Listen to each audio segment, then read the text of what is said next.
Hey, welcome back to another edition of Everything Football 62. I'm your host, Jonathan Big Tex Johnson, a.k.a. Uncle Tex, a.k.a. Professor Tex.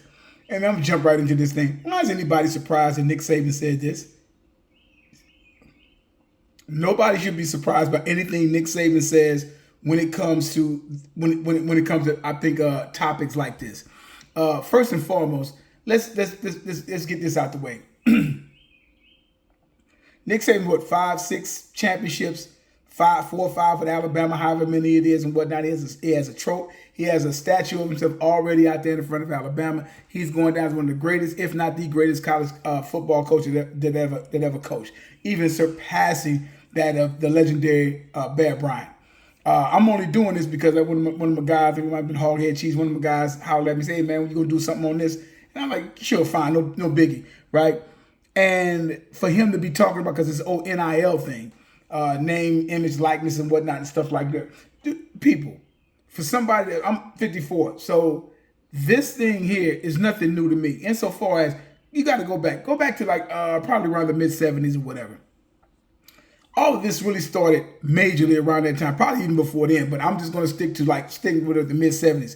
Then it being exposed in the 1980s. If you go back, and it used to be a magazine, it's called Sports Magazine, right? Sports Magazine, that was called Sports Magazine, and had a picture of a Alabama player, just an actor, whatever the hell he was, with a girl, and she had some car keys. Talking about the recruitment of, I think, Billy Sims back in the day and all that, and in the 80s in general. Please go by one of the greatest sports documentaries that's ever been made about college football was made by ESPN 30 for 30 when they did Pony Excess, which is talking about the SMU Mustangs with Eric Dixon, Craig James. I ain't gonna go all the details. Great documentary, as well as the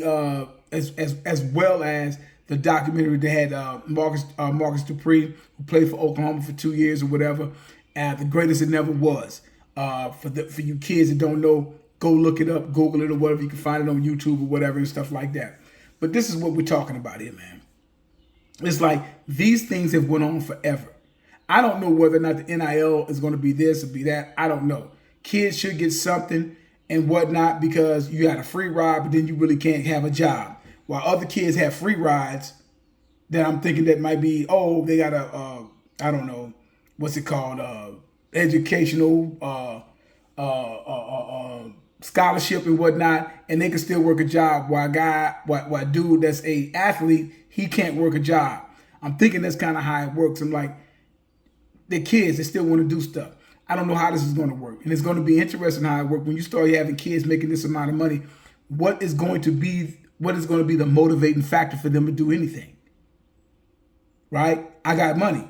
If a kid messes around and get a $400,000 or $500,000 deal, what's going to happen?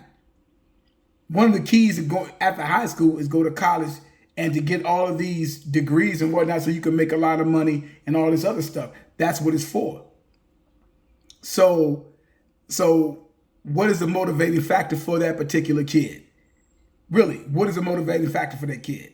So that's what I'm talking about. So it's going to be some stories. He's going to have some kid that's going to come in, get a bunch of money. He's a 4 or 5 star recruit, get some money and stuff like that, knock a girl up, get into a bunch of trouble, wrapping his damn car around the telephone poles, drinking, drugs, or whatever. Hate to say it, but that's probably what's going to happen because that's about the only damn thing that's on the 18, 17, 18, 19-year-old kid's mind is girls having a good time and all of that. That is what is on our mind. Period in the story. Always have been, always will be, right? So that's going to happen. And what's going to happen to the money? Then it's going to be ass out on the money. Those are the things that's going to happen. So, but kids should be able to have a little change in their pockets to do something.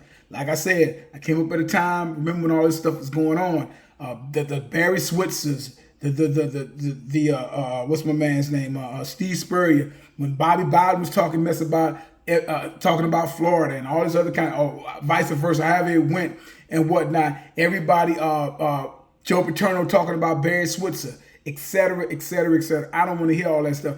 All them guys if you want to talk about in that world, is crooked at some point or another. So we can cut all the hubbub out as if everybody is pure in this, because nobody is. These guys are, like I said, you go back and look at the recruitment of Eric Dickerson, look at the recruitment of Craig James, go back to Marcus Dupree. I'm sure you can go to tons of guys, man. It's tons of guys back in the Southwest Conference got paid a lot of money, and they were on sorry ass squads and whatnot. So again, it's all about how you want to, where you want to try to put this at. But all this NIL stuff goes back to Ed O'Bannon, who used to play for the UCLA Bruins, college basketball player.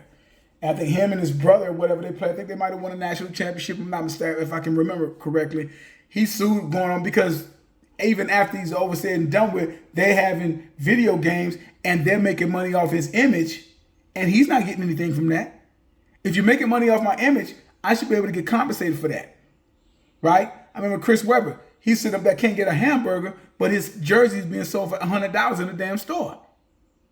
He gets nothing. This is what causes these guys to go do what they go do. So you can't get mad at that. Can't get mad at that. But this levels the playing field somewhat. But at the end of the day, Bama wins. They win because they get some type of play. Whether they're paying, I haven't heard nothing of Bama and Saben and all that. It's a moot point, because in the end, it's about winning ball games, because as a kid, you do want to win ball games. And all the other stuff will come into play. But you have had people that do all these recruiting violations and whatnot, and they don't win any they don't win any championships and stuff like that. So we all know that Alabama is a hub for that. If you're trying to go to pro, that's a selling point. We win and we send people to the pros. You ain't got to do a whole hell of a lot then. You don't have to do anything, right? Guys who leave Bama, who in the transfer portal, them guys leave because they ain't getting no playing time. But a lot of times, some of them guys who are major draft picks, they don't get no playing time to probably their junior, senior year. Some cases, their senior year, right? Because it's so much talent there. It's everybody's breaking their neck to get the Bama, because I say, get your education and you going pro. That's all a kid really needs to hear, right? Now, the other ones want to get money and all this other kind of stuff. That's fine. But at the end of the day, it comes back down to winning, and winning will, being a winning program will, and you're a good player, that will get you to the next level. Okay, so this is funny to me. Saban's coming out talking about apologize. Then Deion in that. Remember, Deion went to FSU. Jimbo Fisher coached a national championship at FSU. So he's going at both of them. Whatever. And it's crazy to me, because I thought, I was like, damn, that's kind of odd. But then again, you don't know the complexities of all these things. Of the Aflac commercials with Deion and Saban. So I thought that was cool or whatever. Deion ain't got nothing to do with that. Deion has put HBCU on the map with doing it the way that he's doing, coming from the point of view, because I know Deion had to be probably all-state and probably like all three sports. I know for sure in basketball, and football, obviously, and I think basketball and baseball. Hell, we even talk about track. So Deion probably one of the greatest athletes out of in the state of Florida. So you got somebody who was highly recruited coming out of school, and he goes to Florida State. What happened with Bobby Bowden? I don't know. I don't care. But Deion marketed himself in such a way where you think he was this particular way, and he actually wasn't, and whatnot. But that he marketed that, did what he did with it, and parlayed that in the pros. One of the greatest corners to ever play the game in the professional ball. Now he's taken, because Deion ain't had to do nothing with HBCUs. Deion's he's Florida State Seminole. So why is he over there? To show, hey man, they got talent over here. They can do this, they can do that. And he's risen the stuff up, and he got people wanting to come play for him because of the way he's handling his business, and because he's being upfront with everybody, and he's doing a great thing over there. And other HBCU coaches and players and people going to go to HBCUs now and whatnot and stuff like that. So I don't know. I say it's the vibe that he's bringing over there. It's not in his case, it's not the same vibe that you get at these other these Division I schools. That's why jokers want to go over there and play. And you can't say the cats can't play in the NFL. Go look at the HBCUs. Hall of Fames that's playing in the NFL, or just in the NFL, and then go back to, you know what I'm saying, plenty. That was the hub at one point in time to get African American players. So now all of a sudden it ain't worth nothing. Nah, Deion's bringing that stuff back and whatnot because everybody was running those bigger colleges and whatnot. It's fine. But if HBCU, I say, if y'all come look, you'll be surprised at how many different guys will go that particular route. You know what I'm saying? So, hey, man, and NIL ain't a bad thing. But like I said, there's going to be some quirks with it. I know that's coming, but it is what it is. But there's no need for Saban to act the way he's acting, even though I think there's some crap behind that. But it's like, dude, give it a rest. You know what I'm saying? Give it a rest. Level playing field. Just coach harder. You Nick Saban. You're going to go down as the greatest in history. Leave that stuff alone. Let them guys do what they do. Leave them other people's name out your mouth and let them go ahead and play ball and stuff like that and do what they're going to do. All right? Like I tell you guys all the time, subscribe to the page. Okay? Subscribe to the page. Got any comments? Leave them down there below. And like I tell you guys all the time, numbers don't lie, get emotional. People do. Numbers don't lie, get emotional. People do. And there is no greatest of all time. And like I say, man, like I say, subscribe to the page and whatnot. And hey, man, y'all have a good one and whatnot. And trying to get it right over here. All right, you guys have a good one.